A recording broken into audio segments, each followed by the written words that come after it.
November 21, 2025 ఈ తేదీని మన క్యాలెండర్లో గుర్తుపెట్టుకోవాలి. ఎందుకంటే ఆ రోజు నుంచి భారతదేశంలో మనం పనిచేసే విధానం మొత్తం మారిపోబోతుంది.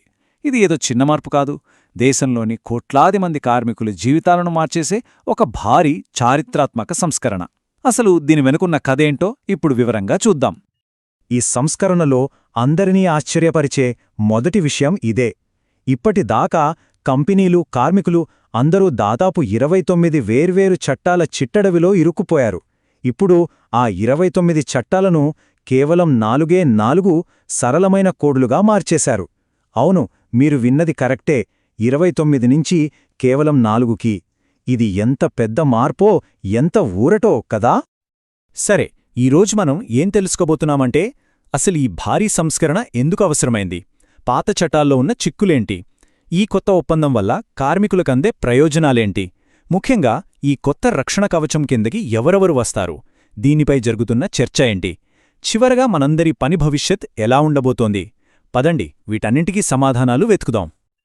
ముందుగా మనందరి మదిలో మెదిలే మొదటి ప్రశ్నతోనే మొదలుపెడదాం. అసలు ఇంత పెద్ద సంస్కరణ ఎందుకు తీసుకురావాల్సి వచ్చింది? ఈ మార్పు వెనుకున్న అసలు కారణాలేంటో చూద్దాం. ఈ కొత్త కోడ్లు ఎంత ముఖ్యమైనవో మనకు పూర్తిగా అర్థం కావాలంటే మనం ఒకసారి వెనక్కి వెళ్ళాలి. సంస్కరణలకు ముందు మన కార్మిక చట్టాల వ్యవస్థ ఎలా ఉండేదో చూస్తేనే ఈ మార్పు అవసరం మనకు స్పష్టంగా తెలుస్తుంది. పాత వ్యవస్థ అచ్చమొక చిక్కుల వలయంలాంటిది. ఒక్కసారి ఆలోచించండి, చాలా చట్టాలు మనకు స్వాతంత్ర్యం రాకముందు ఫ్యాక్టరీల కాలంలో రాసినవి. అవి ఇప్పటి యాపాధారిత డిజిటల్ ఆర్థిక వ్యవస్థకు ఎలా సరిపోతాయి? ఒకవైపు ఏ రూల్ ఫాలో అవ్వాలో తెలియక కంపెనీలు తలలు పట్టుకుంటే, మరోవైపు చాలా ముఖ్యంగా మనకు ఫుడ్ డెలివరీ చేసేవాళ్లు, మనల్ని ఆఫీసులకు చేర్చే డ్రైవర్లు, ఇలాంటి కోట్లాది మంది గిగ్ కార్మికులకు ఎలాంటి చట్టపరమైన రక్షణ లేకుండా పోయింది. సరే, ఆ గందరగోళ గతం నుంచి ఇప్పుడు మనం భవిష్యత్తులోకి అడుగుపెడదాం. ఈ కొత్త కోడ్లు కార్మికులకు ఎలాంటి కొత్త భరోసానిస్తున్నాయి, వాళ్ల జీవితాల్లో రాబోయే నిజమైన మార్పులేంటో ఇప్పుడు చూద్దాం. ఈ మార్పు ఎంత పెద్దదో చూడండి. ఒకవైపు చిల్లులు పడిన గొడుగులాంటి పాత వ్యవస్థ, అది కొద్దిమందికి మాత్రమే అరకొర రక్షణ ఇచ్చేది.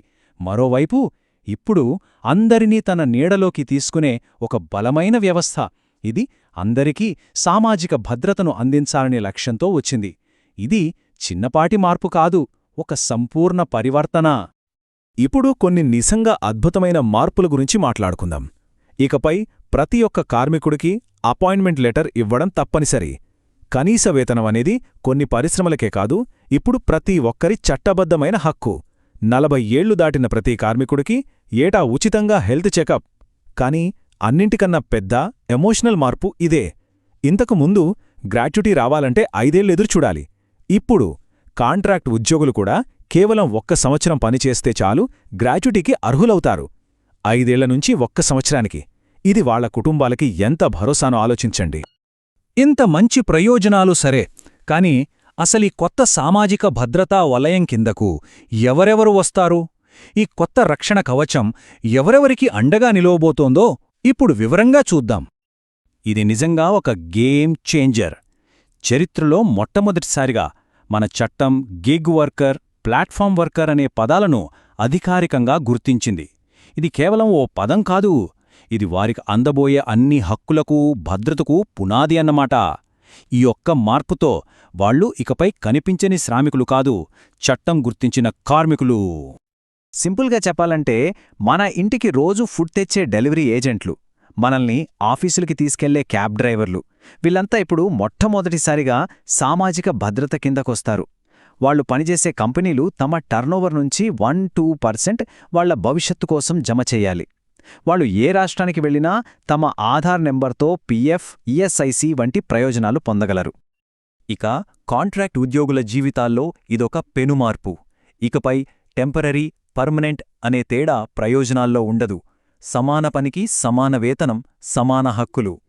మళ్లీ చెబుతున్నాను, కేవలం 1 సంవత్సరానికి గ్రాట్యుటీ. ఇది వాళ్లకి ఎంతటి ఆర్థిక స్థిరత్వాన్నిస్తుందో కదా. ఈ కొత్త కోడ్లు మహిళా సాధికారతకు ఒక బలమైన అడుగు వేశాయి. ఇప్పుడు మహిళలు తమకిష్టమైతే పూర్తి భద్రతా ఏర్పాట్లతో రాత్రి షిఫ్టుల్లో కూడా పనిచేయవచ్చు. ఇది వాళ్ళకి అవకాశాల తలుపులు తెరుస్తుంది. సమాన పనికి సమాన వేతనమనేది ఇక నినాదం కాదు, అది చట్టం. అలాగే వర్క్ప్లేస్లో ఫిర్యాదుల కమిటీలలో వాళ్ళ ప్రాతినిధ్యం తప్పనిసరి చేశారు. అయితే ఇంత పెద్ద మార్పు వచ్చినప్పుడు భిన్నాభిప్రాయాలు కూడా ఉంటాయి కదా. ఈ సంస్కరణలు చాలా మంచివని ఒక వర్గం అంటుంటే కొన్ని ఆందోళనలు కూడా వ్యక్తమవుతున్నాయి. కథలో మరో కోణాన్ని కూడా మనం తప్పక చూడాలి. చూడండి, ఇక్కడ మేము ఏ పక్షం వహించట్లేదు, వాస్తవాలను మాత్రమే మీ ముందు ఉంచుతున్నాం. దేశంలోని 10 ప్రధాన ట్రేడ్ యూనియన్లు కలిసి ఈ కోడ్లను శ్రామికులకు వ్యతిరేకంగా చేసిన మోసం అని తీవ్రంగా విమర్శించాయి. ఈ చట్టాలు యజమానులకు అనుకూలంగా ఉన్నాయని, తమతో చర్చించకుండా ఏకపక్షంగా తెచ్చారని వాళ్లు ఆరోపిస్తున్నారు. సరే, ఒకవైపు ప్రయోజనాలు, మరోవైపు విమర్శలు, వీటన్నింటినీ పరిగణనలోకి తీసుకొని ఇప్పుడు మనం భవిష్యత్తు వైపు చూద్దాం.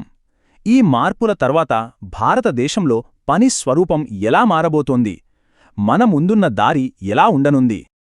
ఈ ఒక్క చార్ట్ మన దేశం ఎంత దూరం ప్రయాణించిందో చెబుతుంది.